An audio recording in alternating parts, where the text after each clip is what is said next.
স্বরাষ্ট্রমন্ত্রী সালাউদ্দিন আহমেদ ১৯৬২ সালের ৩০ জুন কক্সবাজার জেলার চকরিয়া উপজেলার এক সম্ভ্রান্ত মুসলিম পরিবারে জন্মগ্রহণ করেন।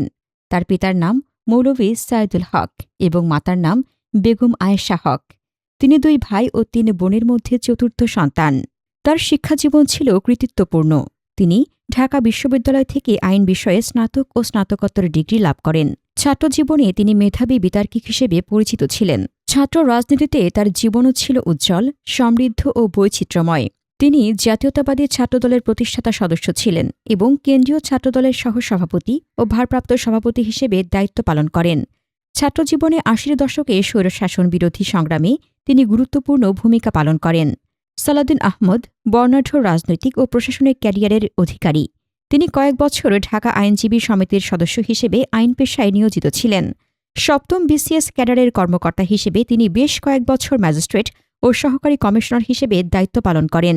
পরবর্তীতে ১৯৯১-৯৬ মেয়াদে তৎকালীন প্রধানমন্ত্রী বেগম খালেদা জিয়ার সহকারী একান্ত সচিব হিসেবে সুনামের সহিত দায়িত্ব পালন করেন।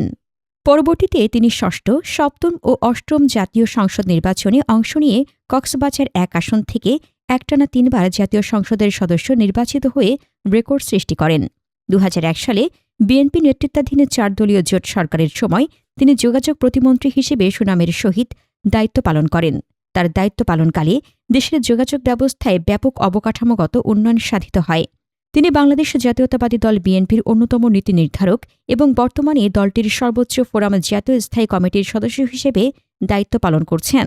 ২০১৩, ২০১৪ ও ২০১৫ সালে গণতন্ত্র রক্ষার আন্দোলনের সময় তিনি দলের যুগ্ম মহাসচিব ও মুখপাত্র হিসেবে অত্যন্ত সাহসিকতার সাথে ভূমিকা পালন করেন।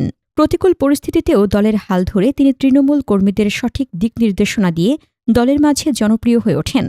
২০১৫ সালের ১০ মার্চ তৎকালীন ফ্যাসিবাদী সরকার কর্তৃক গুমের শিকার হয়ে দীর্ঘ প্রায় ৯.৫ বছর নির্বাসিত জীবনযাপন করতে বাধ্য হন সালাউদ্দিন আহমেদ।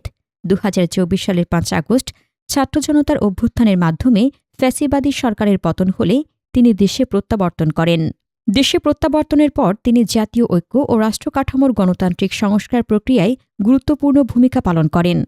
অধ্যাপক ইউনূসের নেতৃত্বে গঠিত জাতীয় ঐক্যমত কমিশনের উদ্যোগে আয়োজিত ধারাবাহিক রাজনৈতিক সংলাপে সক্রিয়ভাবে অংশগ্রহণের মাধ্যমে তিনি বিভিন্ন রাজনৈতিক দল ও অংশীজনের মধ্যে আস্থা ও সমঝোতা তৈরিতে মূল্যবান অবদান রাখেন।